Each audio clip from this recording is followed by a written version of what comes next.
Quiero que vaya conmigo al libro de Ezequiel, capítulo 24. Ezequiel, capítulo 24. Vamos a leer esta mañana esta palabra. El título del mensaje de hoy es Obediencia Incondicional.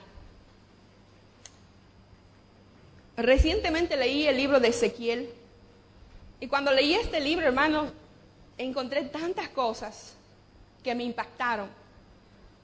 Y tengo por costumbre anotar siempre al borde de la Biblia que tengo ahí de estudio, anotar todo lo que el Señor va mostrando. Pero honestamente, cuando leí este pasaje de Ezequiel capítulo 24, versículo 15 en adelante, lo había pasado por alto. Pero cuando escuché este mensaje, escuché un mensaje y hablaban sobre este pasaje, realmente fue una palabra que impactó mi vida. Y realmente me quebrantó. Hace semana lo estoy digiriendo, este asunto de la muerte de la esposa de Ezequiel, dice el libro, que quiero compartirlo con ustedes en esta mañana. Vamos a leer la palabra del Señor en Ezequiel capítulo 24, versículo 15 al 27. La palabra del Señor dice así: vino a mí palabra de Jehová diciendo: hijo de hombre, he aquí que yo te quito de golpe el deleite de tus ojos. No endeches, ni llores, ni corran tus lágrimas.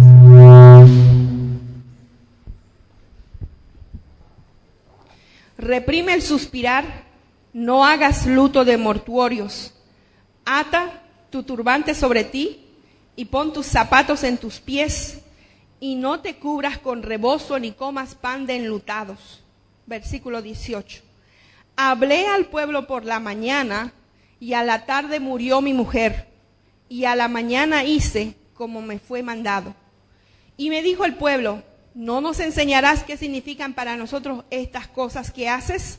Y yo les dije: la palabra de Jehová vino a mí diciendo: di a la casa de Israel, así ha dicho Jehová el Señor: he aquí yo profano mi santuario, la gloria de vuestro poderío, el deseo de vuestros ojos y el deleite de vuestra alma, y vuestros hijos y vuestras hijas que dejasteis caerán a espada, y haréis de la manera que yo hice. No os cubriréis con rebozo ni comeréis pan de hombres en luto. Vuestros turbantes estarán sobre vuestras cabezas y vuestros zapatos en vuestros pies. No endecharéis ni lloraréis, sino que os consumiréis a causa de vuestras maldades y gemiréis unos a otros. Ezequiel pues os será por señal, según todas las cosas que él hizo haréis. Cuando esto ocurra, entonces sabréis que yo soy Jehová el Señor. Y tú, hijo de hombre, el día que yo arrebate a ellos su fortaleza, el gozo de su gloria, el deleite de sus ojos y el anhelo de sus almas, y también sus hijos y sus hijas, ese día vendrá a ti uno que haya escapado para traer las noticias. En aquel día se abrirá tu boca para hablar con el fugitivo, y hablarás y no estarás más mudo, y les serás por señal, y sabrán que yo soy Jehová, dice la palabra del Señor.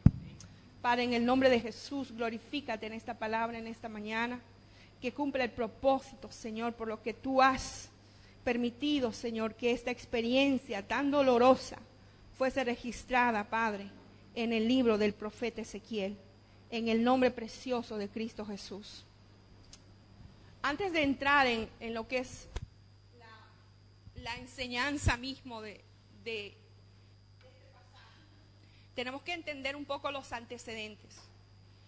Ezequiel fue un profeta que desarrolló su ministerio en los años 600, antes de Cristo aproximadamente.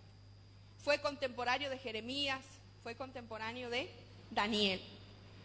Había llegado un tiempo en que el pueblo había llegado a tal decadencia espiritual, y la gota que rebasó la copa de la paciencia de Dios fue el reinado de Manasés.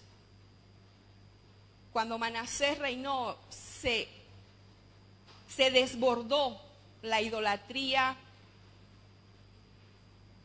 el paganismo del pueblo. Y Dios decidió entregar a su pueblo en manos de sus enemigos.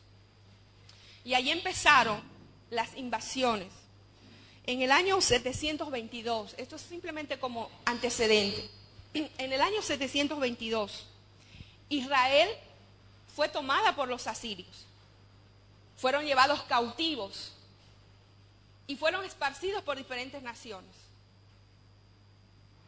Pasaron como unos 100 años y vino Nabucodonosor e invadió Judá. Judá todavía estaba gozando de la misericordia de Dios, porque si usted estudia la vida de los reyes, se va a dar cuenta que en toda la línea del reinado de Israel no hubo un solo rey bueno, mientras que en la línea del reinado de Judá habían reyes buenos. Por eso es que Dios extendió un poco su misericordia, y extendió mucho más cuando se levantó Josías. Pero Dios había dicho que cuando muriese Josías iba a venir la destrucción de lo que quedaba de ese pueblo. Y Dios lo cumplió. En el año 607, si usted va a Segunda de Reyes, capítulo 24 y 25, va a encontrar todo esto. En el año 607 empezó la primera invasión babilónica. Y en esa primera invasión fueron llevados cautivos Daniel y sus 3 amigos. Se dice que Daniel en esa época tenía como 15 años y Ezequiel estaba entre sus 17, 18 años. Pero en esa ocasión, en esa primera invasión, Ezequiel se quedó en Judá. Y entonces Nabucodonosor sacó a los príncipes, sacó a los nobles, sacó a los principales de Judá y se los llevó a Babilonia. Pasaron como unos 10 años entre la primera y la segunda invasión. Y en ese tiempo se levantaron muchos profetas que decían, la paz está sobre nosotros. Hasta ahora no ha pasado nada y no va a pasar. No va a haber tal destrucción. Todo lo que está diciendo el profeta Jeremías es mentira. Estamos viviendo en tiempo de paz y todo está bien. Y como el pueblo estaba confiando en una profecía que era mentirosa, seguían pecando. Y cada día acumulaban más y más cosas a su currículum tenebroso.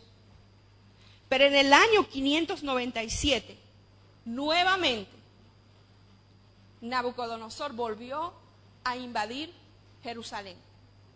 En esta ocasión se llevó a Ezequiel y como unos 10,000 más junto con él.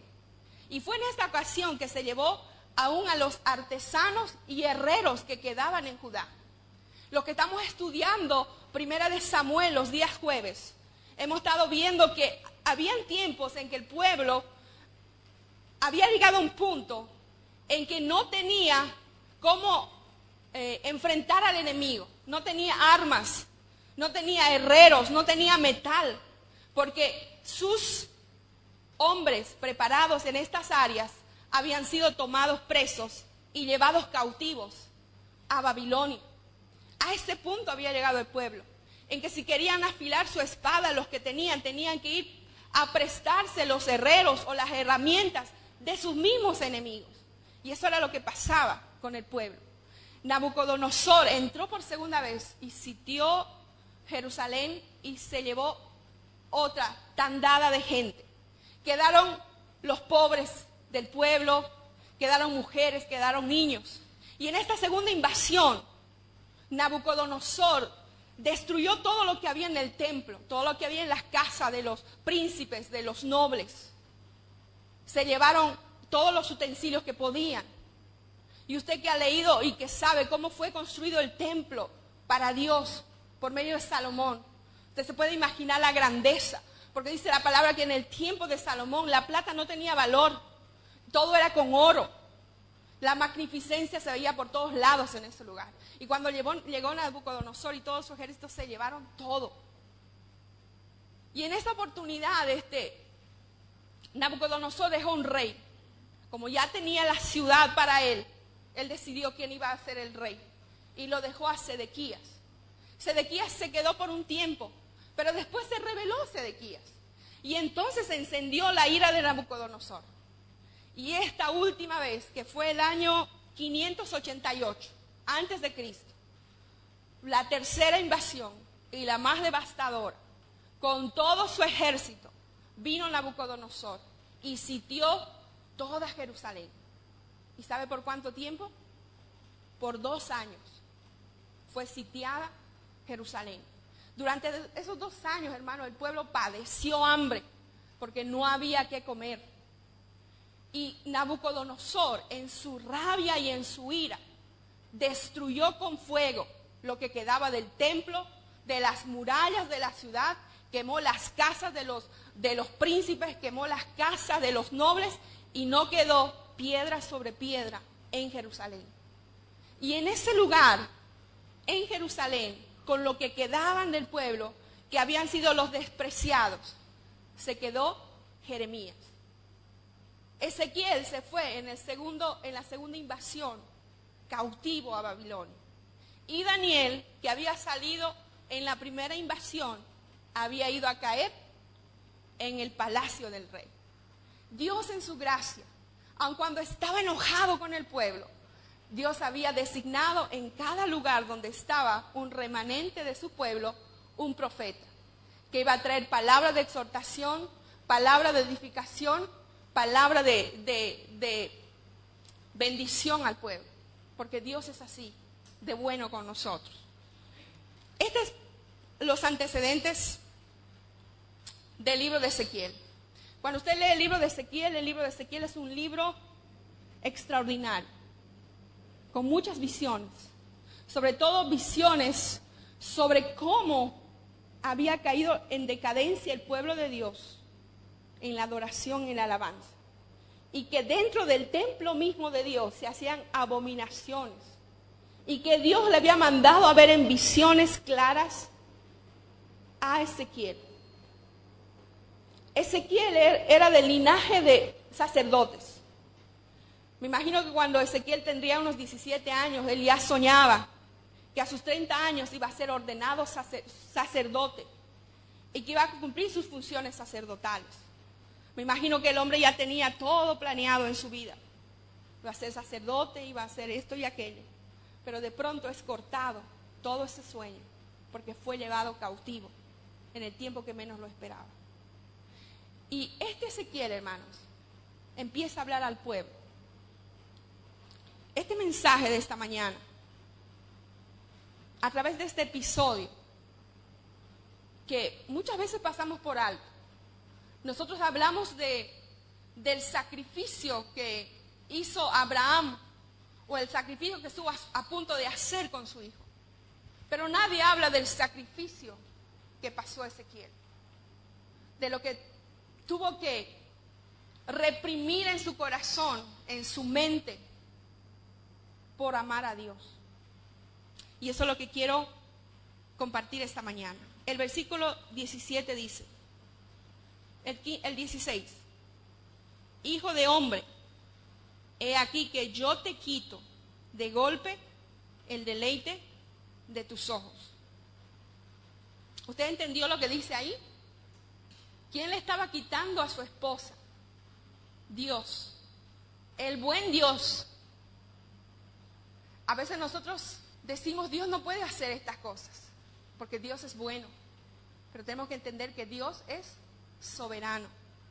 Dios le quitó a su mujer, hermanos, a Ezequiel, en menos de un día. Fíjese lo que dice la palabra del Señor en el versículo 18. Hablé al pueblo por la mañana, y a la tarde murió mi mujer. Y a la mañana hice como me fue mandado. Yo quiero que subraye esta palabra. Y a la mañana siguiente, o a la mañana hice como me fue mandado. Eso es la obediencia incondicional, hermanos.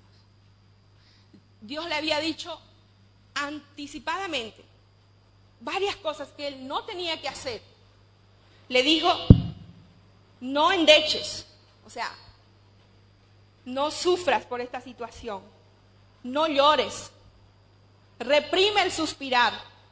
Le estaba diciendo que si iba a gemir por esa situación, que lo haga en silencio. No hagas luto, Ponte tus zapatos, no te cubras con rebozo, quiere decir que no te crezca la barba, no te eches al muere por estas cosas, porque tú tienes un trabajo que hacer. Y dice la palabra del Señor que Ezequiel lo hizo como Jehová le mandó. Dice la palabra que le fue quitado de golpe el deleite de sus ojos. Cuando usted lee en el original la palabra deleite de sus ojos, quiere decir el objeto de su afecto. Quiere decir que Ezequiel amaba tanto a su esposa, la honraba, era la compañera, había sido llevado cautivo a la fuerza en su juventud. El sueño que tenía de servir a Jehová en el templo, que lo había estado atesorando por muchos años, desapareció de la noche a la mañana. Y el propósito que él consideraba que se estaba cumpliendo en su vida fue quitado. Y Dios puso su propósito. Y estando en el cautiverio, en medio de ese pueblo, que no era un pueblo que alababa a Dios, sino que era un pueblo que se quejaba, que le echaba la culpa a Dios de su situación, que pensaba que Dios se había olvidado de ellos sin considerar que ellos mismos estaban sufriendo las consecuencias de sus pecados. Dios le arrebató en una tarde la compañera de su vida. Yo no sé, hermanos, ¿qué usted piensa con un mensaje como este? Pero yo cuando leí esta palabra hace varias semanas y la compartí con una pareja hace tiempo, yo me pregunté ¿hasta dónde llega mi obediencia? Yo muchas veces he pensado que yo me he sacrificado mucho por el ministerio, que he pasado muchas injusticias, he pasado muchas situaciones difíciles y han llegado tiempos en que no he podido soportar la situación. Y tengo que confesar que muchas veces me he quejado con Dios y le he reclamado muchas cosas, pero me he olvidado que Él es soberano Dios y que Él es dueño del propósito. Y que cuando Él da un propósito a tu vida, hermanos, Él no la cambia. Aunque tú llores, aunque tú gimas, aunque tú grites, Dios no la cambia. Lo que nosotros tenemos que hacer es acomodarnos al propósito de Dios y seguir lo que Él nos está pidiendo.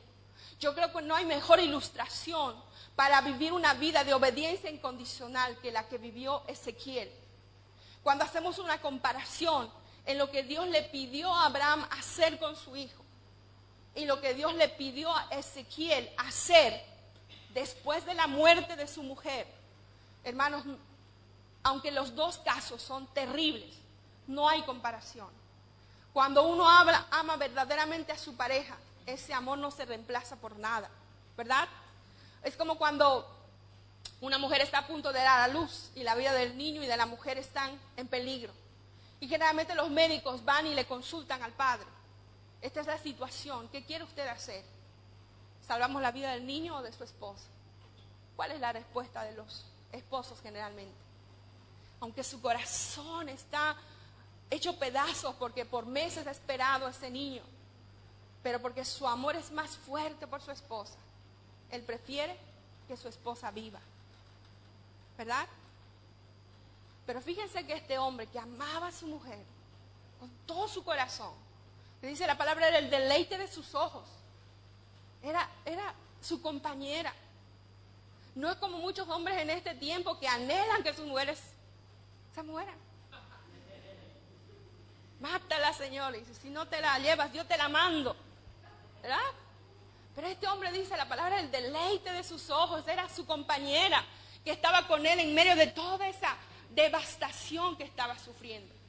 Pero Dios quería enseñar al pueblo una lección y sacrificó al mensajero y la vida del mensajero y lo que era valioso para el mensajero para dejarnos a nosotros una lección de lo que significa la obediencia a Dios. Muchas veces nosotros tratamos de evitar la realidad que nos toca vivir. Hermanos, vivimos en un tiempo donde los hombres nos hemos creado mecanismos para evitar sufrir. Ahí vamos donde los psicólogos para que nos hablen bonito y nos digan, tú eres especial, tú vas a estar bien, todo va a salir bien, lo que estás pasando es momentáneo, tienes que hacer esto y aquello. Muchas veces nosotros tratamos de culpar a los demás por las cosas que nos pasan. Y eso, hermano, no es una práctica de este tiempo, de este siglo. Es una práctica desde los tiempos de Adán. Cuando Adán pecó porque no estaba con su mujer en el tiempo que tenía que estar, porque la dejó sola. Y la mujer pecó. ¿qué hizo Adán? Lo primero que hizo Adán fue decir, la mujer que me dice, ella tuvo la culpa. Esa es una práctica de los hombres que remonta hasta la creación. Cuando un estudiante se aplaza en un examen, ¿qué es lo primero que dice?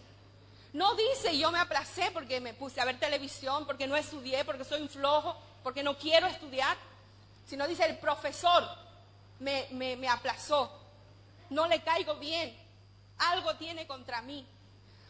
Esos son mecanismos que creamos para evitar sufrir. Pero algo que yo he aprendido en estos años, hermanos, de servir al Señor, es que aquí al Señor hay que servirle con todo el paquete completo.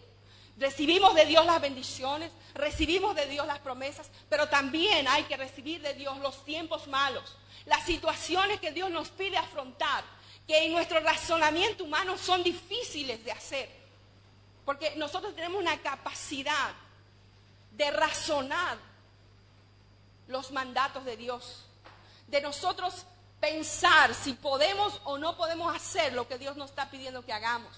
Pero cuando yo veo a Ezequiel en medio del cautiverio, un muchacho con grandes sueños y anhelos, y obedeciendo al 100% de lo que Dios le había dicho. Hermanos, cualquier persona cuando muere alguien es difícil que nosotros no podamos expresar lo que sentimos, porque somos humanos. Pero Dios le había dicho a Ezequiel, yo no quiero que ni llores, ni sufras, ni que en tu rostro se vea que tú estás perdiendo tu mujer. Y dice la palabra, y Ezequiel hizo como le fue mandado.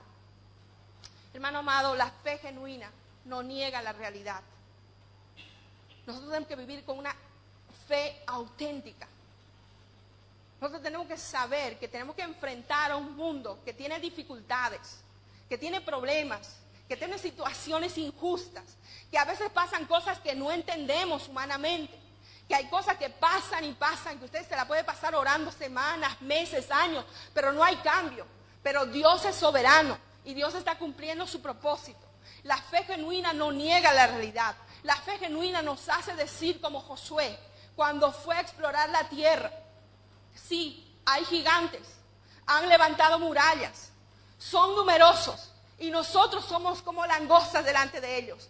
Pero Dios nos dio esta tierra y nos las prometió y nosotros no lo vamos a comer como a pan. Eso es lo que dijo Josué cuando fue a dar su reporte. Nosotros no negamos que vivimos situaciones difíciles, no negamos, hermanos, que tenemos que padecer por el nombre de Cristo, pero tengo la seguridad que Cristo está a mi lado y Él conforta mi corazón y Él me da aliento y me da vida y me levanta en las circunstancias más difíciles.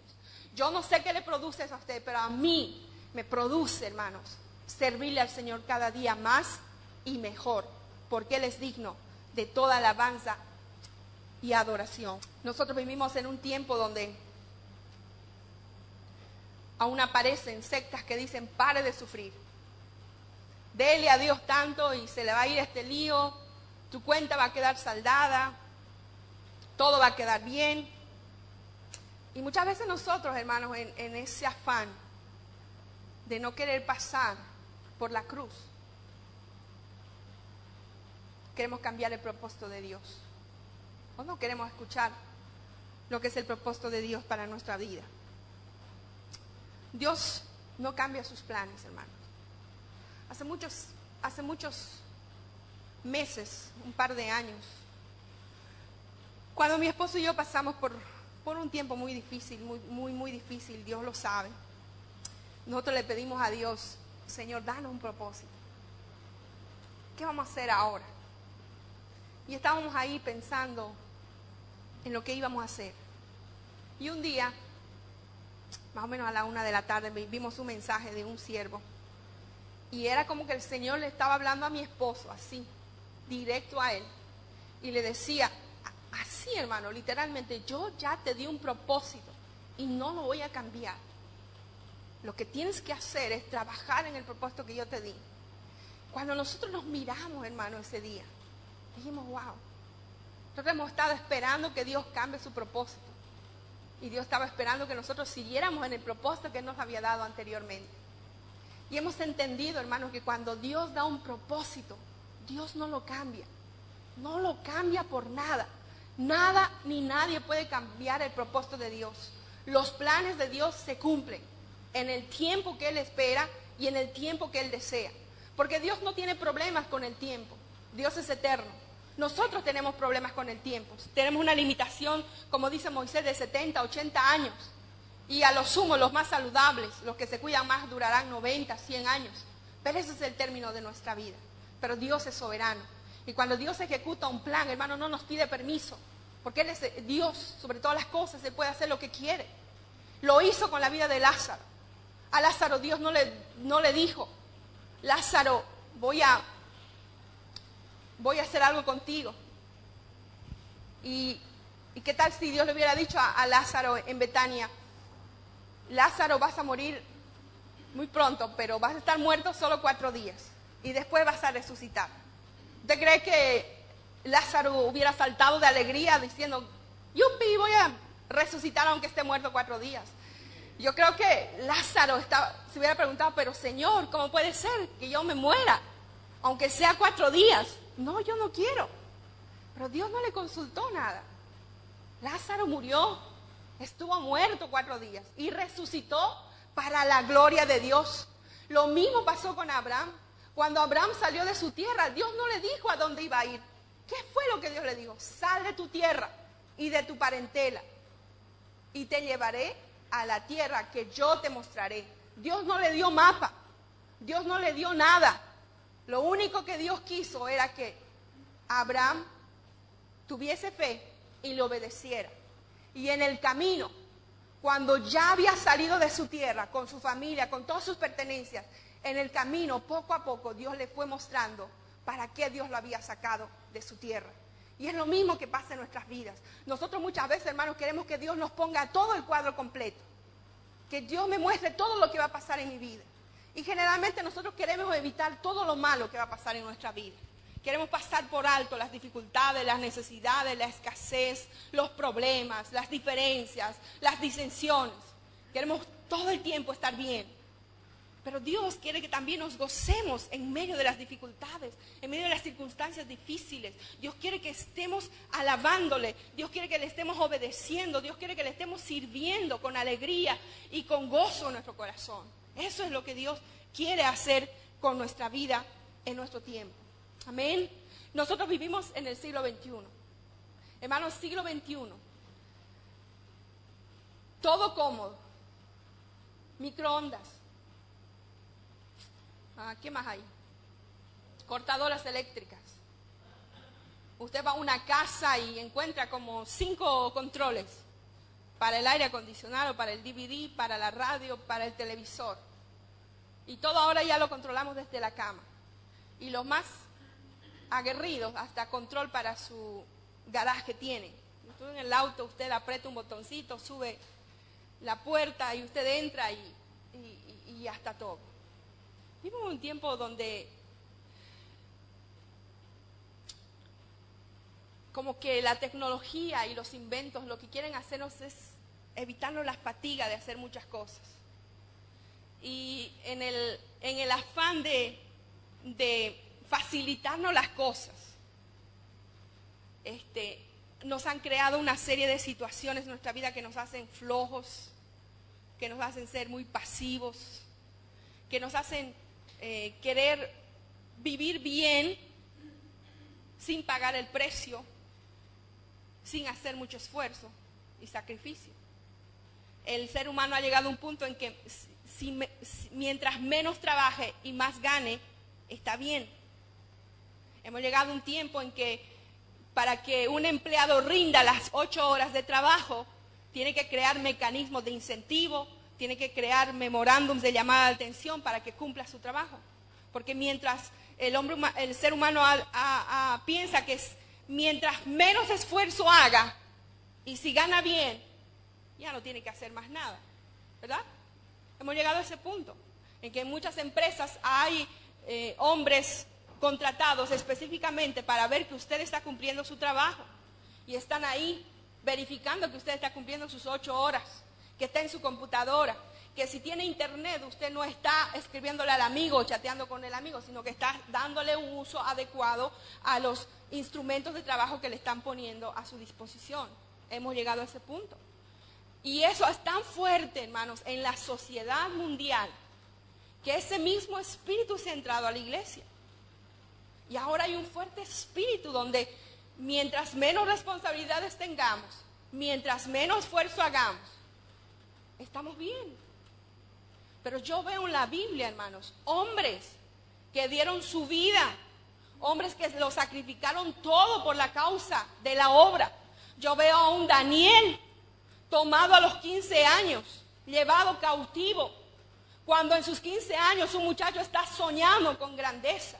Yo veo a un muchacho que fue cortado en su virilidad, pero que le sirvió a Dios hasta el último día de su vida. Yo veo a un Pablo que padeció todo lo que padeció y la Biblia lo registra, pero se gozaba en medio de las tribulaciones y había aprendido a vivir cualquiera fuera su condición. Yo veo a un Ezequiel, yo veo a un Jeremías. Yo veo a un Jeremías, hermano, que Dios específicamente le prohibió que se casara y que tuviera hijos.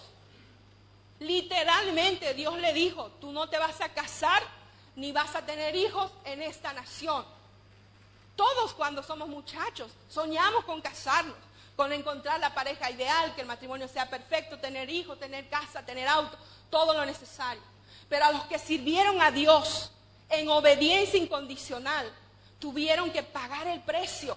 Y el precio fue su corazón, el precio fue sus deseos, el precio fue sus anhelos, el precio fue el dolor, como Ezequiel. Hermanos, cualquiera en esa situación hubiera llorado, se hubiera lamentado, hubiera pasado días encerrado preguntándose por qué. Pero Ezequiel amaba más a Dios que a su mujer. Amaba más a Dios que a los que estaban en cautiverio. Y quería obedecer a Dios a toda costa. Y eso es lo que Dios nos llama a hacer en este tiempo. A obedecerle. Usted le está obedeciendo a Dios de la manera que Ezequiel obedeció. Usted le está amando a Dios de la manera que Ezequiel, que Daniel, que José, que David, que Pablo, que Juan amaron a Dios. Hermanos, nosotros venimos una vez por semana.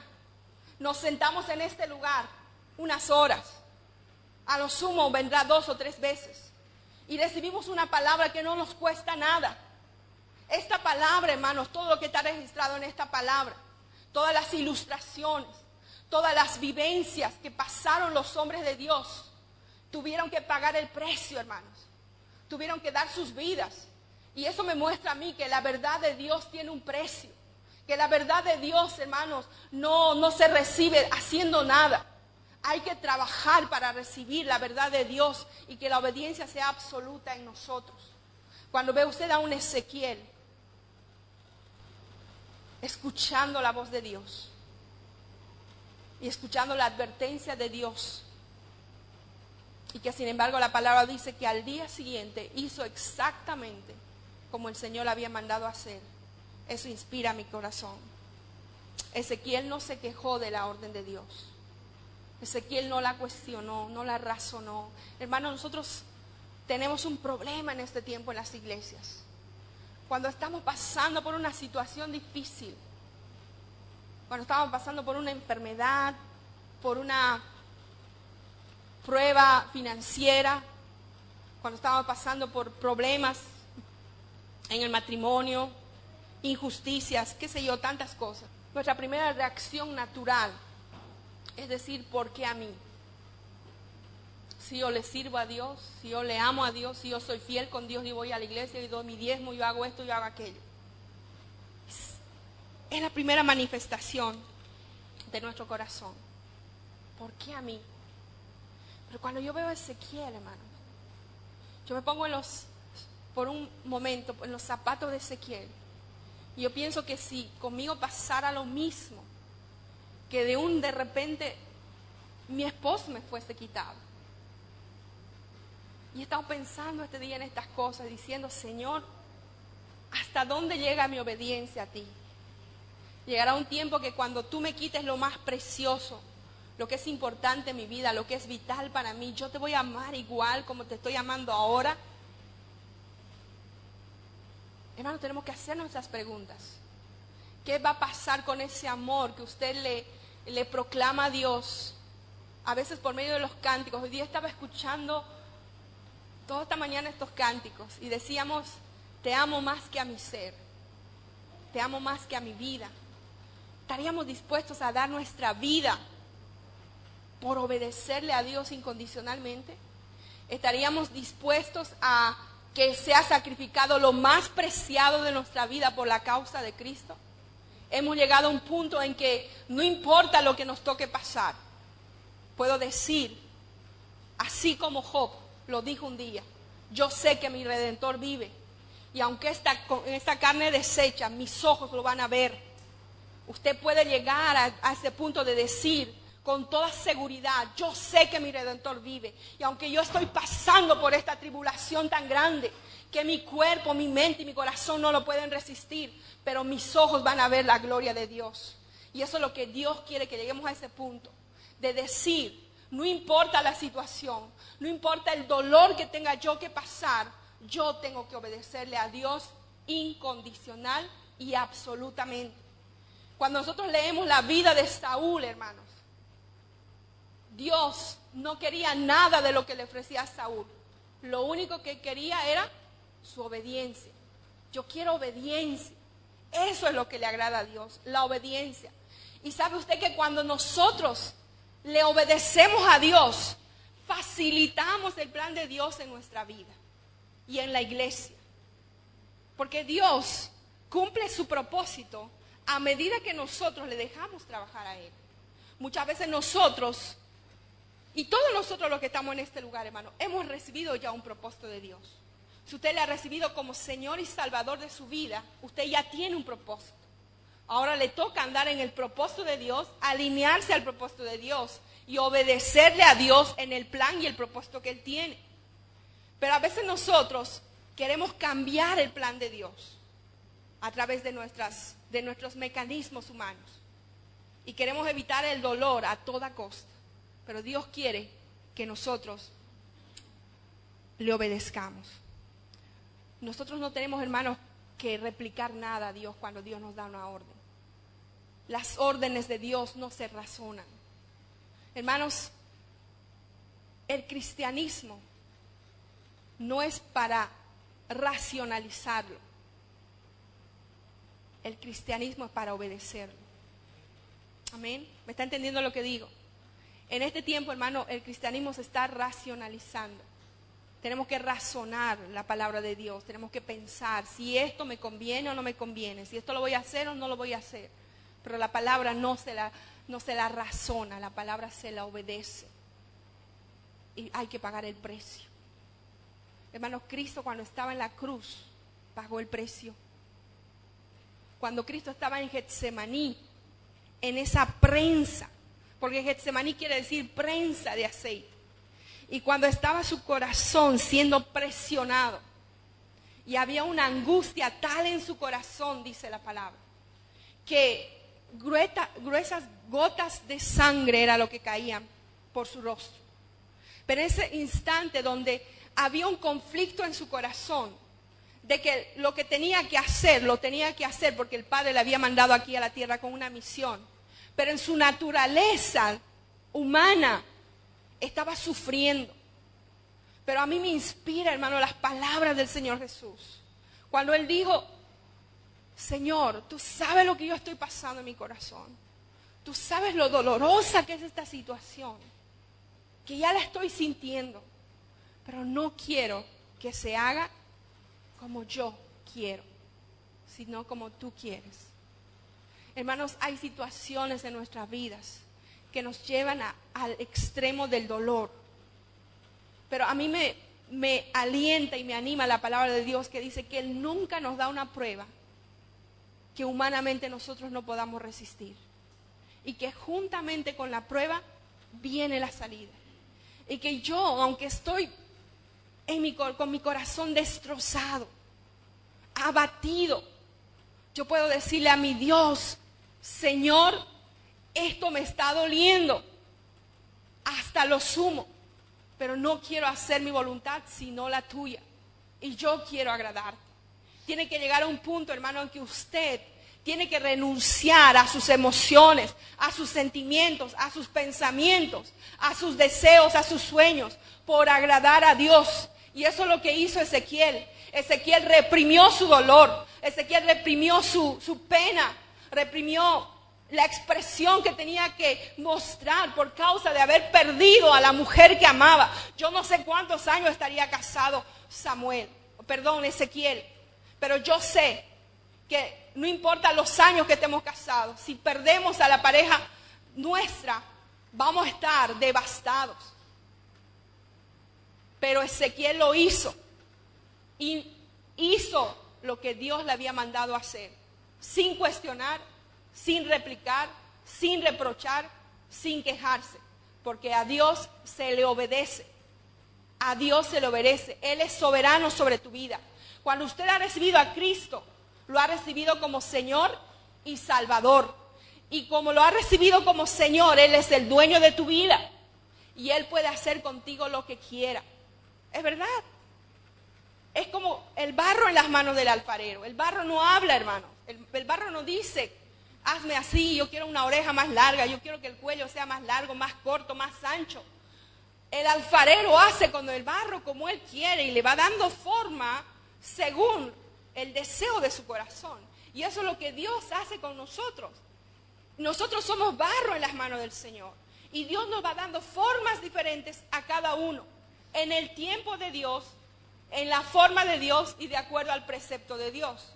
El problema con nosotros ahora en este tiempo es que nosotros opinamos demasiado sobre la soberanía de Dios, sobre los mandatos de Dios, sobre la palabra de Dios. Y como dice por ahí Frank Garlock, nuestro opinador está encendido todo el tiempo. Y si usted quiere tener una vida de bendición, tiene que apagar su opinador, tiene que apagar el opinador. Usted tiene que obedecerle a Dios, obedecerle incondicionalmente para que Él se glorifique en ese tiempo. Estaba leyendo, hermanos, que en el plan de Dios está contemplado que nosotros, sus hijos, suframos. Y yo no le estoy queriendo hablar de un evangelio donde todo es padecimiento, donde todo es sufrimiento, dolor, pena, tristeza. Ese no es el evangelio que predicamos. Pero yo sé que si Cristo pasó por la cruz y sufrió, nosotros tenemos que pasar por la cruz cada día. Dice la palabra del Señor en Lucas 9:23, si alguno quiere ser mi discípulo, si quiere, dice el Señor, tiene que negarse a sí mismo, tomar su cruz cada día y seguirme. Si usted quiere ser un discípulo de Cristo, no lo puede hacer sin tomar la cruz. Si usted está queriendo servir a Cristo sin tomar la cruz, sin pasar por el sufrimiento y el padecimiento, usted no está siendo discípulo de Cristo. Porque si somos discípulos de Cristo, tenemos que estar dispuestos a pasar las mismas cosas que Él pasó. Y el Señor nos advirtió que en la tierra íbamos a pasar tiempos malos. Nos dijo, van a pasar tiempos malos, pero recuerden, yo he vencido al mundo, Él decía. Yo he vencido al mundo. Por eso, hermanos, yo quiero animarles en esta hora que dejemos las quejas, dejemos las preguntas a Dios de los porqués, de las excusas, los recursos que nos hemos inventado. Hermanos, nosotros tenemos que hacernos a la imagen de Dios. El carácter de Cristo tiene que desarrollarse en nosotros. Pero nosotros, con el ánimo de evitar los sufrimientos, el dolor, hemos creado un Dios a nuestra imagen y semejanza. Y entonces cuando Dios nos pide que nosotros nos amoldemos a lo que Él es, y cuando empezamos a ver que lo que Él es cuesta, tiene un precio, que yo tengo que orar, yo tengo que leer la Biblia, yo tengo que aprender, yo tengo que cambiar mi vocabulario, yo tengo que cambiar mi forma de pensar, mi forma de tratar a mi pareja, la forma de tratar a mis hijos, la forma de tratar a mis vecinos, cómo me tengo que desarrollar en el trabajo. Porque el cambio tiene que venir en cada área de nuestra vida. Y muchos de nosotros empezamos a ver estas cosas, que Dios me demanda esto en mi casa, Dios me demanda esto en el trabajo, Dios quiere esto en mi vida personal. Y entonces muchos de nosotros vemos y decimos, esto es muy difícil, esto requiere demasiado trabajo. Y entonces empezamos a sacar ciertas cosas del reino de Dios, mandatos, preceptos, y lo acomodamos a nuestro corazón humano. Y decimos, así está mejor. Pero hermanos, ese no es un cristianismo genuino. El cristianismo genuino se acomoda a las reglas y a los principios de Dios. Y Dios quiere que nos acomodemos a sus reglas y a sus principios. Nosotros podemos vivir vidas felices aún en tiempos difíciles. Amén. Usted y yo podemos vivir vidas felices aún en tiempos difíciles. Que cuando yo estoy pasando, hermanos, tiempos de abundancia, yo le puedo alabar a Dios. Que cuando yo estoy pasando tiempos de dificultad, yo le puedo alabar a Dios. Que cuando yo estoy pasando tiempo de escasez, yo le puedo alabar a Dios. Que cuando yo estoy pasando injusticias, yo saber que tengo la capacidad de adorarle a Dios. Y hermanos, Dios al que llama lo capacita, aún para el sufrimiento. Cuando usted ve a Ezequiel, que Dios le llamó a llevar voz profética a los hijos que estaban en el cautiverio, Dios lo preparó para esa tarea. Él ya tenía planes para su vida, pero Dios los cambió en un instante. Y cuando Dios le dijo que le iba a quitar el deleite de sus ojos, Dios le preparó para que él pudiese resistir el tiempo de dolor. Y Dios va a hacer lo mismo con nosotros. El problema es que muchas veces nosotros no recibimos la capacitación de Dios. Es porque más nos las pasamos en la queja, en el lamento, en el sufrimiento. Y no podemos escuchar la voz de Dios cuando nos está hablando. Nos concentramos tanto en la necesidad, en la situación, en lo que me está pasando, que nos olvidamos que Dios está en control de todo. Y Dios es Dios de los buenos y de los malos tiempos. Dios es bueno, hermanos, y en gran manera, en todo tiempo y en toda circunstancia. Y yo me aliento con la palabra que dice, a los que aman a Dios, todas las cosas les ayudan a bien. Y esto para los que con un propósito son llamados. Usted tiene que estar alegre, contento, gozoso, aun cuando su vida esté pasando por situaciones difíciles. Y ser obediente incondicionalmente. En este tiempo en las iglesias, hermano, hay muchos cristianos condicionales. Hay muchos cristianos condicionales. Que les sirven a Dios porque Dios les da. Que van a la iglesia porque esperan algo a cambio. Pero a Dios no le servimos por favores. A Dios no le servimos por circunstancias. Como decía hace rato Oscar, a Dios no le servimos por sentimientos. A Dios le servimos por decisiones. Y usted tiene que servirle a Dios por lo que Él es. Hermanos, toda nuestra vida, no importa cuántos años nos toque vivir en la tierra, no nos alcanza para pagar lo que Dios hizo por nosotros en la cruz. El precio más alto que nosotros teníamos que pagar, lo pagó Jesucristo en la cruz. Y dice la palabra en 1 Corintios, que nosotros no somos de nosotros, nosotros somos de Dios. Él fue el que compró con alto precio por nuestros pecados. Y que todo lo que tenemos, todo lo que somos es de Dios. Y que Él es dueño y soberano de todo. Yo quiero animarle en esta mañana, hermana, a que usted reflexione sobre la vida de Ezequiel. ¿Qué es lo que Dios le está pidiendo a su vida? ¿Qué Dios le está demandando a usted en este tiempo? ¿Sabe qué es lo que Dios está buscando de nosotros? Obediencia y temor. Obediencia y temor. Hermanos, yo creo que una ilustración tan fuerte como esta, Dios la ha usado para nuestra bendición y para poder decirnos que Él es soberano en nuestra vida y Él puede hacer con nosotros lo que Él quiera y que lo que nos toca hacer a nosotros es decir amén, yo te voy a obedecer, yo te voy a servir. Pero hermanos, esas palabras de decirle al Señor, voy a hacer como tú has mandado, no vienen de la noche a la mañana y no vienen sin hacer nada. para que esas palabras salgan, así como Ezequiel, que en la mañana estaba con su mujer y en la tarde ya no estaba. Y al día siguiente se tuvo que levantar y seguir haciendo lo que tenía que hacer. Es porque había una comunión con el Padre Celestial. Hermanos, si no hay comunión, no hay obediencia. ¿Me está entendiendo? Si no hay comunión con Dios, usted no puede desarrollar una vida de obediencia a Dios. Nosotros en este lugar insistimos una y otra vez. Y lo vamos a seguir haciendo, hermano, porque su vida de usted, Dios nos la ha puesto en nuestras manos. Y un día Dios nos va a pedir cuentas por cada uno de ustedes. Y cuando nosotros los vemos a ustedes, los vemos como nuestros hijos.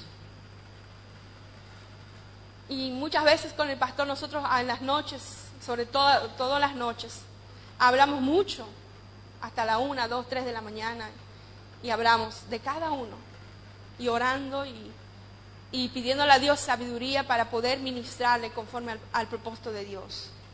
Pero cuando vemos que muchas vidas, teniendo todo el potencial, todo el propósito de Dios, todos los planes de Dios en su vida, y aún así no quieren, entristece nuestro corazón, porque ustedes son nuestros hijos espirituales y la vida de cada uno de ustedes en nosotros pesa, ¿verdad? Pero nosotros no podemos hacer más de lo que Dios hace. Y Dios quiere obediencia, hermano. Y la obediencia de Ezequiel, hermano, no se la obtiene viniendo los domingos al culto, viniendo una vez a la semana, leyendo la Biblia una vez al mes o cuando tengo tiempo. La obediencia absoluta e incondicional se la obtiene con una comunión con Dios de todos los días. ¿Me entendió? Con una comunión con Dios de todos los días. Todos los días. A Dios hay que buscarle todos los días, hermanos. Usted tiene que leer la palabra todos los días. Usted tiene que orar todos los días. Usted tiene que anhelar crecer espiritualmente. Dios no quiere, hermanos, un pueblo mediocre, un pueblo que solamente se llene de conocimiento cuando escucha a alguien más hablar. Dios quiere que usted escudriñe todos los días la palabra y que usted, por propia cuenta, busque la revelación de Dios para su vida. Porque Dios, una palabra que le habla a Él, me puede hablar a mí de manera diferente. Porque cada uno de nosotros es una creación única de Dios. Dios se tomó la molestia de usar un molde para cada uno de nosotros. Por más que somos muchas veces mellizos, quintillizos, qué sé yo, aunque tienen las caras igualitas, pero la personalidad y el carácter es único, porque Dios así nos ha creado. Y Dios tiene planes y propósitos para cada uno. Pero a veces andamos a la deriva, como barco arrastrado por el viento. No sabemos el propósito de Dios, los dones que Dios me ha dado, el plan que Dios tiene para mi vida, porque no estoy buscando de Dios. Vivimos en un tiempo, hermanos, donde la tecnología, la modernidad nos tienen agobiados.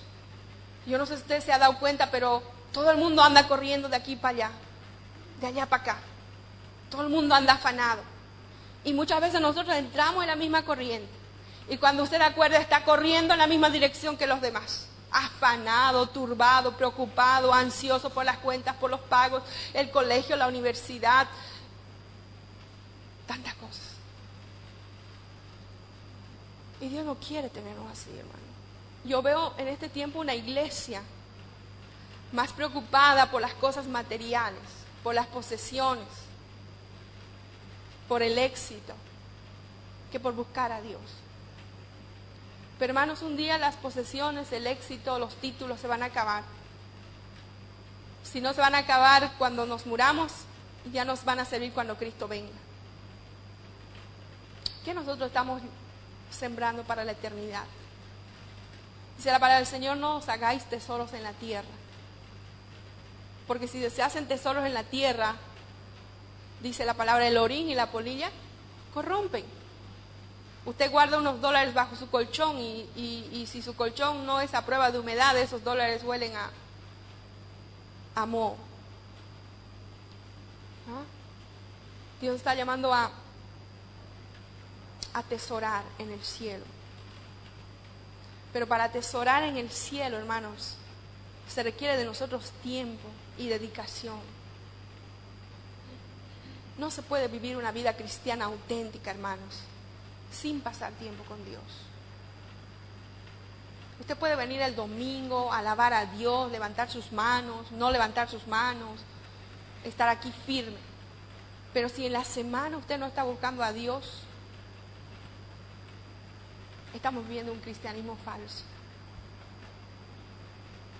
Y estamos viviendo, hermanos, los últimos tiempos. El que tiene oídos para oír, oiga, dice la palabra. Yo no sé, cuando nosotros,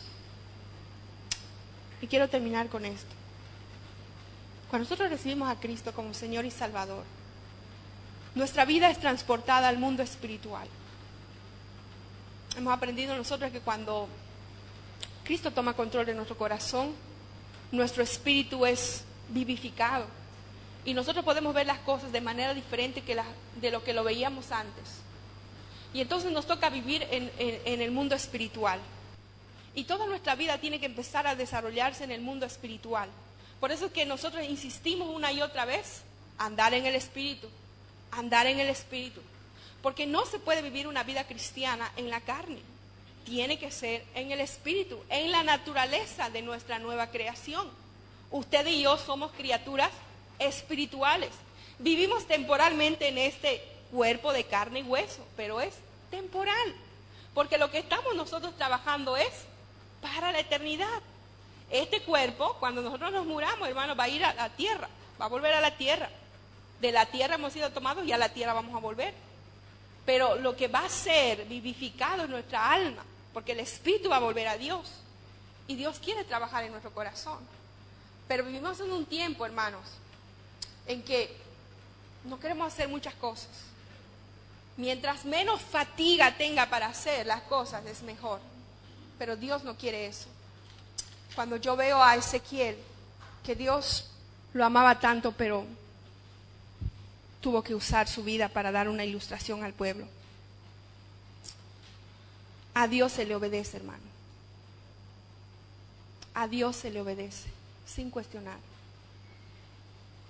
Y usted tiene que saber que si usted le obedece a Dios, Dios es fiel, Dios es bueno, Dios es bondadoso, y a nadie que ha caído en las manos de Dios le ha ido mal. A nadie que ha caído en las manos de Dios le ha ido mal. Peligroso es altercar con Dios. Peligroso es cuestionar las órdenes de Dios. Pero muchos lo han hecho y su fin ha sido trágico. Cuando nosotros vamos terminando, hermanos, la historia de Ezequiel y su esposa, cuando Ezequiel empezó a decirle al pueblo por qué Dios había permitido que le fuese quitado el deleite de sus ojos de la noche a la mañana, es porque lo mismo iba a hacer Dios con ellos. Para este pueblo lo más importante, hermanos, era el templo, era su ciudad. Ellos creían en su corazón que nada ni nadie podía destruir Jerusalén, mucho menos el templo, porque el templo era el deleite, el anhelo de sus ojos. Y Dios le estaba preparando para lo que iba a venir. Les estaba diciendo que lo mismo que había pasado con Ezequiel, que le fue quitado de repente la mujer suya, iba a pasar con ellos, con el templo. Y que ellos tenían que estar preparados porque no iban a poder tener el tiempo ni para llorar ni para lamentarse por la situación, porque iba a ser sacado de golpe. Y lo mismo quiere hacer con Dios con nosotros en este tiempo. Muchos de nosotros, hermanos, si usted analiza su corazón, muchos de nosotros tenemos cosas en nuestro corazón que son nuestro deleite, que son el objeto de nuestro afecto, que nos cuesta dejarlo, que nos cuesta quitarlo, sacarlo, porque nos hemos acostumbrado, estamos tranquilos con esas cosas, pero Dios quiere que esas cosas sean quitadas y que sean quitadas de un golpe. Dios quiere sacarlo todo y de una vez. Amén. Yo quiero que en esta mañana se ponga de pie. Vamos a orar. Yo quiero dejarle con esta pregunta. ¿Hasta dónde llega su obediencia a Dios? ¿Qué está usted dispuesto a hacer por Jesucristo en este tiempo? Gracias a Dios, hermanos, vivimos en un tiempo de gracia. Vivimos en un tiempo en que los que proclaman la palabra de Dios ya no tienen que ser pasados por sierras, ya no son decapitados, ya no son quemados en fuego, ya no se hacen esos sacrificios de esta magnitud como la que tuvo que pasar Ezequiel, como la que tuvo que pasar Jeremías. Pero hay otro tipo de demandas que Dios nos hace en este tiempo. ¿Qué tan dispuesto está usted de obedecer a Dios? Usted ha llegado a pensar que sea lo que fuere que pasara en su vida, ¿usted estaría dispuesto a servirle al Señor de la misma manera como lo está haciendo ahora? La palabra del Señor dice que todas las sendas de Jehová son misericordia y verdad para los que le temen. Y yo quiero terminar con este versículo. Todas las sendas de Jehová son misericordia y verdad para los que le temen.